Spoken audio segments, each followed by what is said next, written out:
meeting, why do they have to call their congressperson to get help? That's a failure on VA. We got to do better at making it easier for them. Thank you. Did you end up doing this backwards, talking about how many people you were going to cut before you actually had a plan to restructure the VA and to make it more efficient? No, I think one of the things is it was put across when Donald Trump was elected. He said we're going to make government smaller and more efficient. And one of the things is anything that you start out with, and I would encourage you at any of your places, if you start out with saying we need to restructure our workforce, but that's all you said, then everybody's going to wander around saying, well, let's do this one better and we make a move here. So a goal was set of 15%.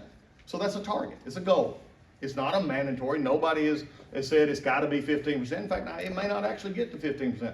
But if we don't set a target for actually doing a hard look at who we are, then nobody's going to do anything. What gets measured, folks, gets done. So we just got to have an understanding of what we're looking at, and then we can say, those are areas that we're going to have to cut, but these are areas that we're not going to cut. So it's just a goal. Secretary, does it make you nervous, though? I know it's out of your control, but to see this morning, Congress wanting to cut $1.5 trillion out of the budget, does it make you nervous as a secretary to see that and know that that might impact your mission? Look, serving the halls of Congress, I get that you speak Congress and they're going to do what they need to do, and they're trying to honestly get a hold of the debt situation in our country, the spending. But when I look at our budgets, just like today, and I just announced just a few minutes ago, we had $300+ million in our budget that was being spent on non-medical related stuff for our veterans on community care. We were able to move that money in. I think they understand the processes of the veterans. They also understand that I'm there to help make sure we're spending everything efficiently.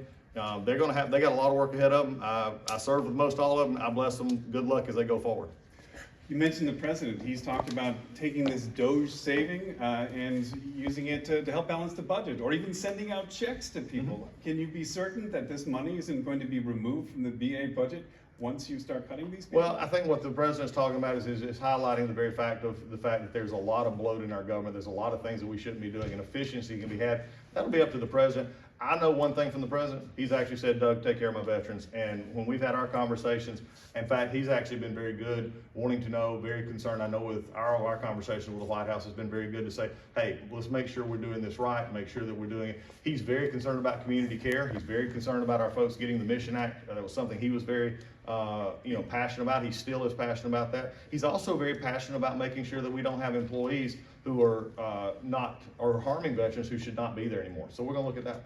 Do you have a group of advisors yourself that have been in the VA a long time that you're consulting with before making these decisions? Oh, we do. We have folks that I brought in that are helping me, that came in with our political staff that's come. Many of them have worked in previous administrations. A lot of them, several of them were in the Trump 1 administration in the VA. They know the system back and forth. We're also able to bring in advisors who have 40 and 50 years of healthcare experience.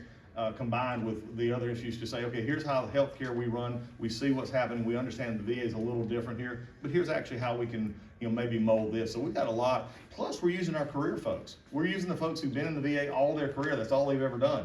And it's pretty interesting to see, because I've had some of them come up to me after we were talk, and they say, we thought about this, but we never had the emphasis to do it. So I think hopefully what I'm giving them is the opportunity to say, hey, I've seen things in the past that we maybe could have done better. Well, let's try it now and see how it works. I got one more question. Anybody? We're seeing the end of telework.